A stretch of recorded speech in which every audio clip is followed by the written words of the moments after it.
Hi, Dan here. So today I'd like to talk to you about money in relation to happiness. Yeah. So you know the phrase. Money doesn't bring happiness. That's true.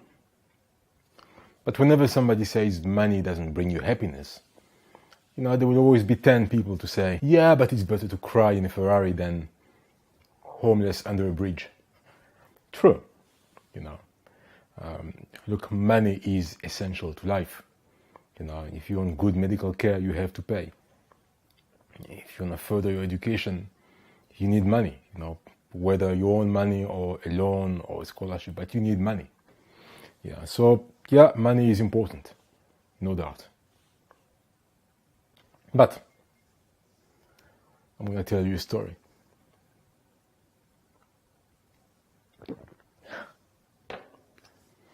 So the other day, I was coming out of the gym, and I was waiting for my Uber outside the gym, and I see this guy. This guy actually lives in this building, right? So he recognizes me. I see him. We've met before. We've greeted each other, but we've never had a conversation actually.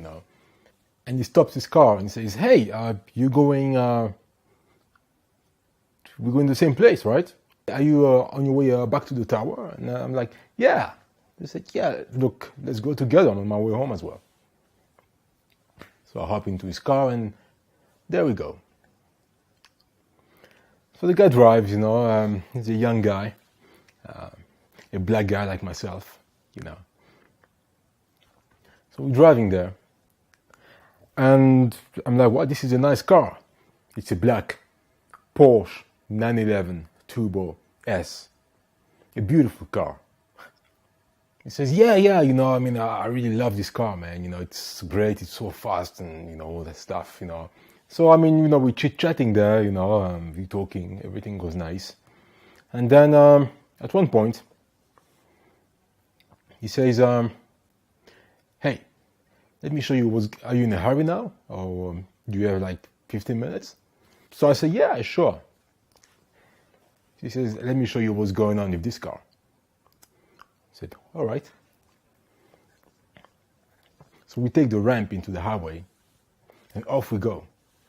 So the guy speeds up a little bit, pushes it nicely there, So the guy floors it a little bit there, accelerates, decelerates, accelerates again, decelerates, and I'm like, wow, this is power, right? He says, yeah, that's a Porsche Turbo, yeah, it's good stuff, good engine, and he goes into statistics about, so he goes into a technical review of the engine and stuff, and it's nice.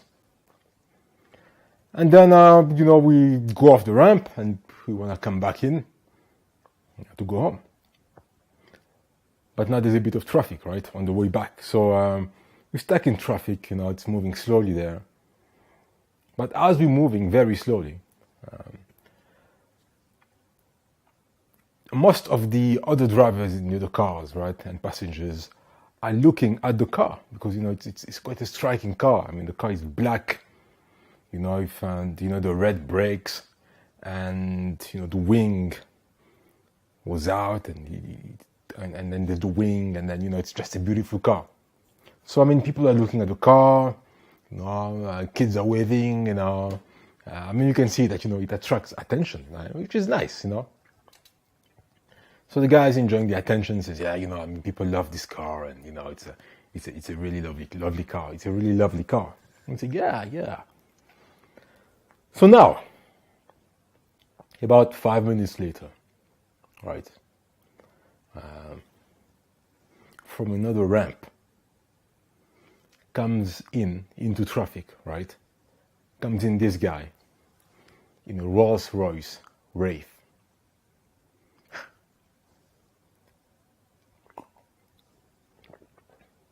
So, all of a sudden, you can clearly see that everybody's attention is onto that car, right? Like everybody's staring at the car. So people are driving but looking at the car constantly there, including myself. It's a really beautiful car. So I'm looking at the car and I'm like, wow, this is a beautiful car. Look at that, the color, the lines, So my friend, the Porsche driver there, I can see that all of a sudden he's not too happy.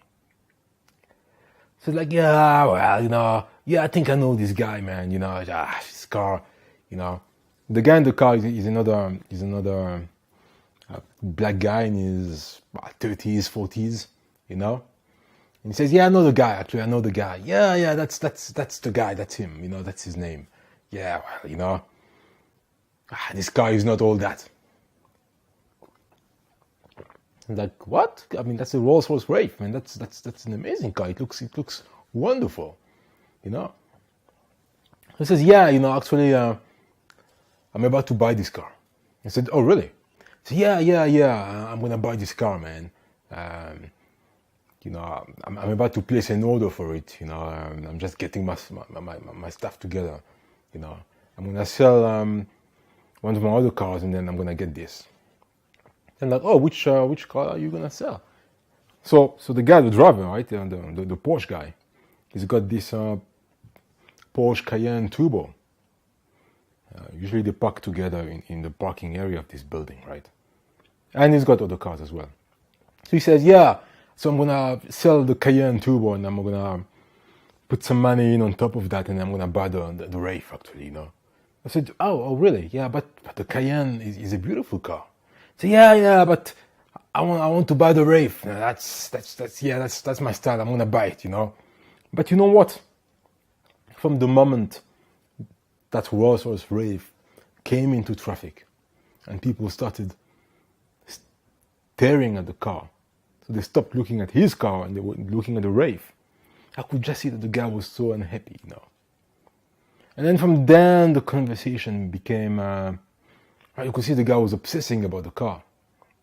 Like, yeah, the Wraith, you can get a good deal for that price, and yeah, I'm gonna buy it, and this and that, and he became kind of negative about his own car, the Porsche 911 Turbo S, that he was owning, he was driving. Amazing. I mean, you've got a beautiful car, you've got several beautiful luxury cars that people would dream to have, right? But now because you see this guy in a Rolls-Royce Wraith, you become so sad, almost upset, disappointed, and you need to buy that car. I mean, why can't you just appreciate the cars that you have? Yeah?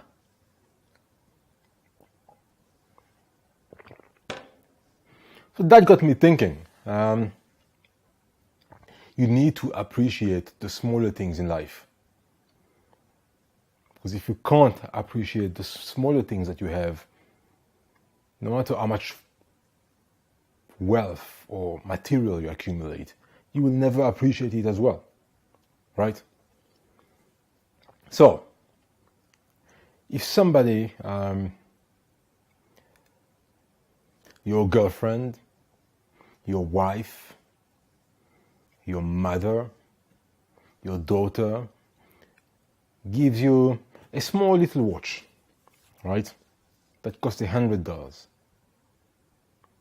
right, I think you shouldn't really look at the price of the watch, right? Even though you might have a $5,000 watch, but your mother especially gives you that watch with love. It's $100 watch, and say, no, I saw this watch, it's so beautiful, so I decided to buy it for you, or somebody that means a lot to you, buys you a small gift. And I'm using the watch as an analogy. It could be anything, right? You need to appreciate it. Treat it with love, with care, because it goes beyond the value of the watch, the monetary value of the watch. It's more the emotional value of it, right? You can't say that, yeah, but I've got this $5,000 watch and this $6,000 watch there, so I mean this really, no, it's rubbish. No. right? So you need to appreciate the smaller things in life, and that goes for everything. If you don't really appreciate and enjoy the things that you have, it's very sad, because the more things you're gonna have, the result is gonna be the same. It's not really gonna make you happy, because you can't appreciate them. So I was talking about the watch, and you buy a watch, or they gift you a watch, and you might like it for a day or two, and then you see this more expensive watch, and all of a sudden you look at the other watch and say, this is crap, I need to buy this better watch. Why? But anyway, you buy it. So you had a $100 watch, now you have this $1,000 watch. Keeping up with the Joneses. Now you look at the people who are your acquaintances, maybe your colleagues at work, and most of them have these $5,000-$6,000 watches. Now you look at your $1,000 watch, and you're not happy anymore. You're thinking, I also need that, You save a bit of money, you buy it. Take the $1,000 watch, you never wear it again, because it's not for you. And now keeping up with the Joneses again. You get wealthier, you move into a wealthier neighborhood, you look at the people around you, your neighbors, your friends, your colleagues, acquaintances again, and they all have $20,000 watches. Now you're not happy with your $5,000 watch. You feel like you're not really, at the same social status as the others. So you toss it away, you never wear it again, and you buy yourself a $20,000 watch. And that will never stop. Because the richer you get, the wealthier you're going to get, the more you're going to compare yourself to these new people that are going to come into your life, your circle of life, right? Now, the fact that most people cannot appreciate the smaller things in life is the very key to the success of all these luxury designer products, designer clothes and luxury items. If you look at companies like LVMH, Louis Vuitton, Moet and Hennessy, and Prada, and look, there's hundreds of them. Some of their products are not that special, right? In terms of durability, you can have a pair of sneakers by Louis Vuitton, right? And I can have a pair of sneakers by Under Armour, right? Just as an example, I'm not advertising anybody here, but we're both wearing it every day, 5-6 hours a day, or 12 hours a day, and you might find that your Louis Vuitton sneakers are not more durable or even more comfortable than Under Armour or Adidas or Reebok or anything else, But they're playing on the vanity,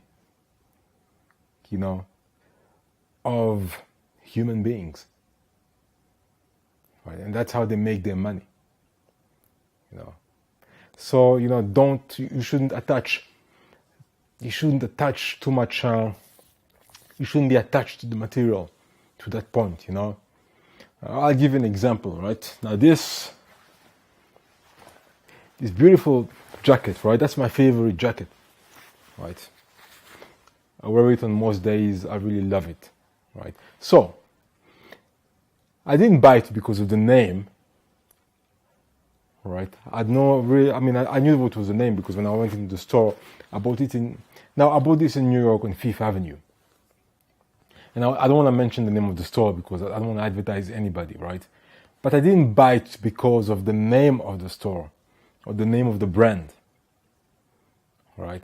I bought it because I was passing by, I saw it on a mannequin, and I thought, but this is perfect, that's what I need, Especially when I go out, and I do my photography and stuff.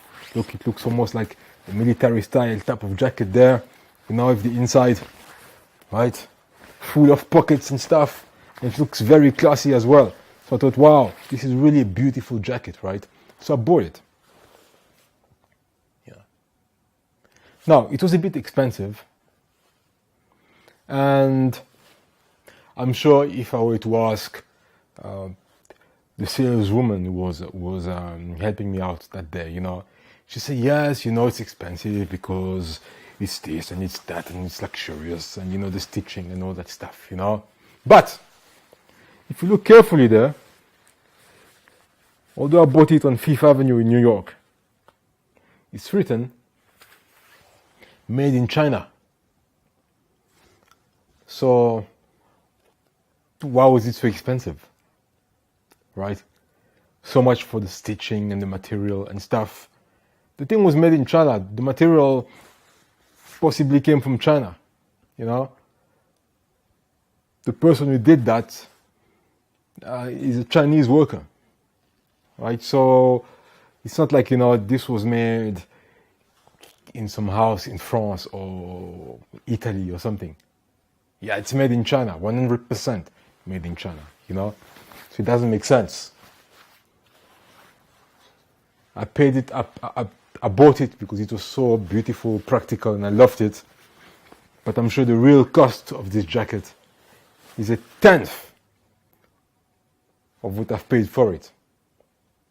Yeah, well, I guess I'm a victim of commercialization and capitalism. But look, I needed a jacket that day, and this was beautiful. I bought it. Yeah. Anyway, my point is, most of these luxury items, man, it's just a rip-off. To be honest with you, right? The brands are French, Italian, and stuff like that, But the stuff is made in China or some other country, Bangladesh or Vietnam or Indonesia, So why is it so expensive? Doesn't make any sense. I'm very surprised when I see grown people,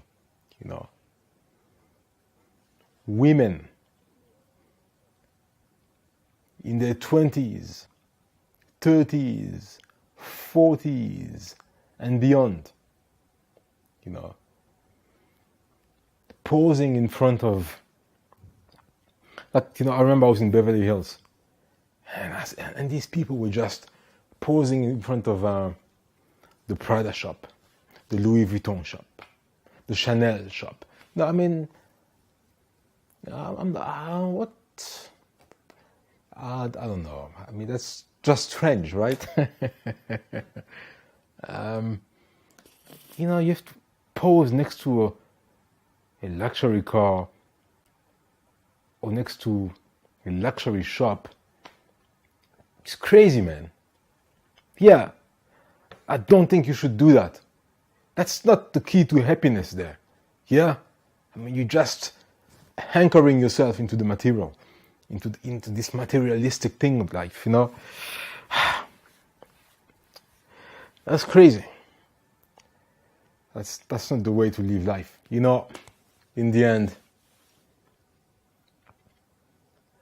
no matter how much money you have,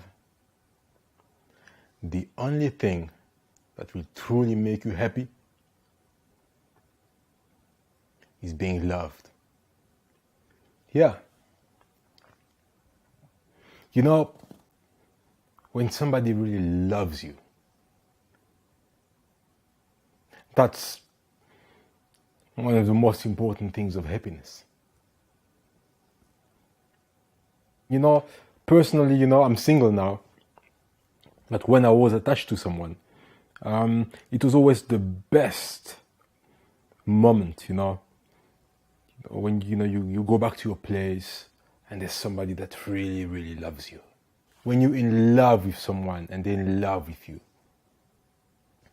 Yes, you need some money, and money will contribute to your happiness to a certain degree because it will pay some bills and certain stuff that you need.